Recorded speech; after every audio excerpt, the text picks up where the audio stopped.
Saudara, di dalam video ini saya akan menjelaskan mengenai langkah-langkah bagaimana mengubah ide menjadi satu tindakan nyata di dalam membangun usaha sosial. Ada 7 tips yang perlu dipertimbangkan. Yang pertama adalah mendeskripsikan problem-problem yang dihadapi dan mencari solusinya. Problem itu kalau tidak digambarkan itu ya tidak jelas.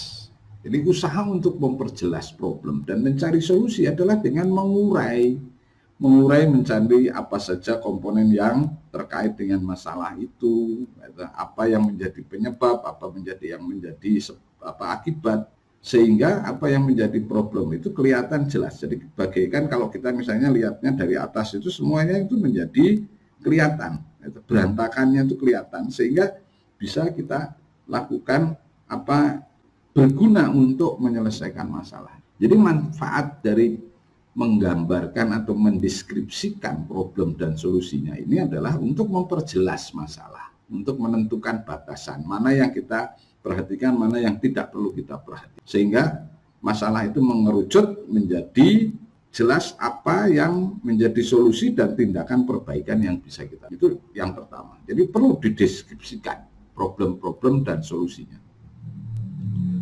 Yang kedua itu adalah memecah problem-problem itu menjadi bagian-bagian yang lebih kecil. Kenapa? Sama dengan kalau kita makan gitu ya. Kalau makan gajah atau makan sapi satu utuh gitu ya, pusing kita. Tidak bisa kita menyelesaikannya.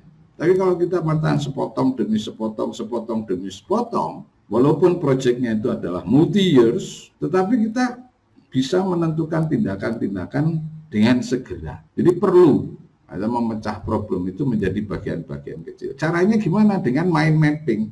Mind mapping itu menentukan komponen-komponennya apa saja, batasannya seperti apa yang menjadi penyebab, apa yang menjadi akibat.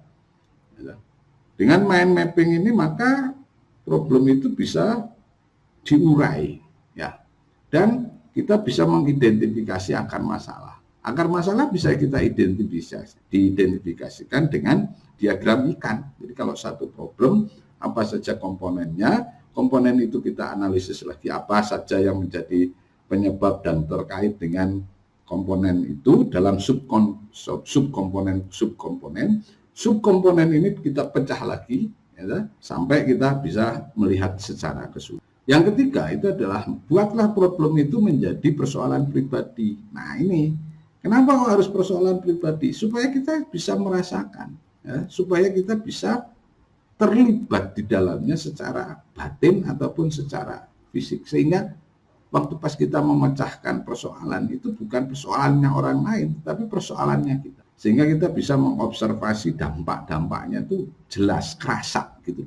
Sehingga tujuannya itu adalah bisa dengan sesungguhnya kita bisa menyelesaikan. Seolah-olah kita sendiri adalah menjadi bagian dari keseluruhannya. Yang keempat itu adalah tipsnya kita perlu mencari perspektif dari orang lain, ya, terutama orang yang terlibat. Misalnya ada kliennya kita, masyarakatnya kita, lingkungannya kita, siapa yang menjadi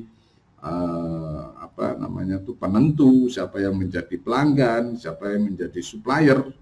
Itu perlu kita tanyain supaya kita bisa mendapatkan perspektif ataupun pendapat-pendapat dari sisi lain. Yang kelima itu adalah luaskan pikiran sebelum tajamkan.